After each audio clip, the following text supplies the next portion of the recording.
গতকালই ভোটের লড়াই থেকে পালিয়েছিলেন জাহাঙ্গীর খান পুষ্পা, আর এবার ইডির খাতায় কি পুষ্পার নাম, জাহাঙ্গীর খানের নাম? কারণ ইতিমধ্যেই জানা যাচ্ছে যে ইডিতে অভিযোগ বিজেপি নেতা বিধান পাড়ুয়ের। কথা বলবো প্রতিনিধি অনুপের সঙ্গে। অনুপ, ইডিতে তো সরাসরি অভিযোগ জানানো যায় না, তাহলে উনি কি অভিযোগ করলেন এবং ইডি কি বলছে, সূত্র মারফত কি জানা যাচ্ছে? ইডিতে অভিযোগ দায়ের করলেন জাহাঙ্গীর খানের বিরুদ্ধে 2016 এবং 2021 সালে মূলত বিজেপির প্রার্থী ছিলেন বর্তমানে বিজেপি নেতা বিধান পাড়ুই। তিনি অভিযোগ করছেন সেই সময় তাকে মারধর করা হয়েছিল, জোর করে তার জমি হাতিয়ে নেওয়া, সম্পত্তি হাতিয়ে নেওয়া হয়েছিল এবং আর্থিক তছরূপের অভিযোগ করছে।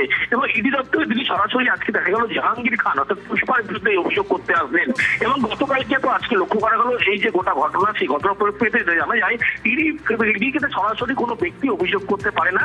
সরাসরি অভিযোগ করার নিয়ম হচ্ছে কোনো এফআইআর কপি বা কোনো ক্ষেত্রে যদি মনে করে ইডি আদিকে এফআইআরটাকে ইসিআর তারা করতে পারে। কিন্তু এক্ষেত্রে তিনি যেমন আসছেন হাইকোর্টের অর্ডার নিয়ে, অর্থাৎ জাহাঙ্গীর খানের বিরুদ্ধে তিনি হাইকোর্টের দ্বারস্থ হয়েছিলেন।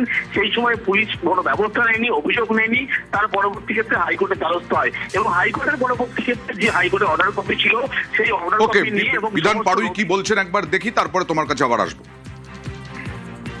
অভিষেক বাবুর নয়নের মণি হচ্ছেন জাহাঙ্গীর খান, 6 বিঘে জমির মালিক।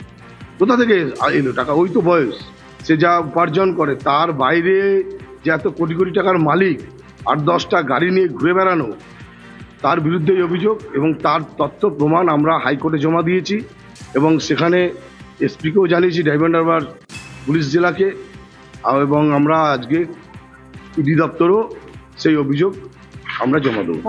অনুপ, আজকে কিছুক্ষণ আগেই দেখাচ্ছিলাম তৃণমূল বিধায়করা পর্যন্ত বলছেন যে কেন্দ্রশাসিত অঞ্চল করে রেখেছিলেন, জাহাঙ্গীরের নামে কিছু বলা যেত না। এই বিধান পাড়ুইও কি সাহস পাননি সেইভাবে বলতে, ইডির কাছে আসতে আগে?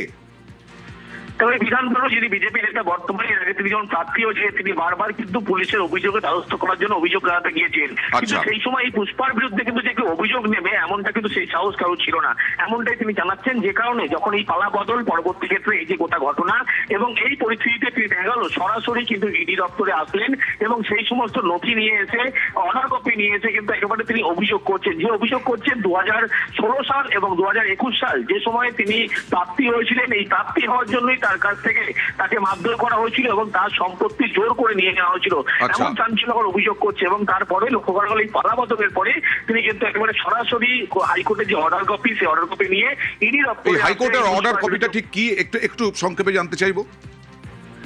দেখো, যে বিরুদ্ধে যখন এই ঘটনা ঘটেছিল 2016 সাল এবং 2021 সালে তিনি যখন ক্যান্ডিডেট হয়েছিলেন, সেক্ষেত্রে তিনি ক্যান্ডিডেট কেন হয়েছিলেন সেই জন্যই তাকে মারধর করা হয়েছিল, নয় তাকে কিন্তু তার জমি সমস্ত হাতিয়ে নেওয়া হয়েছিল।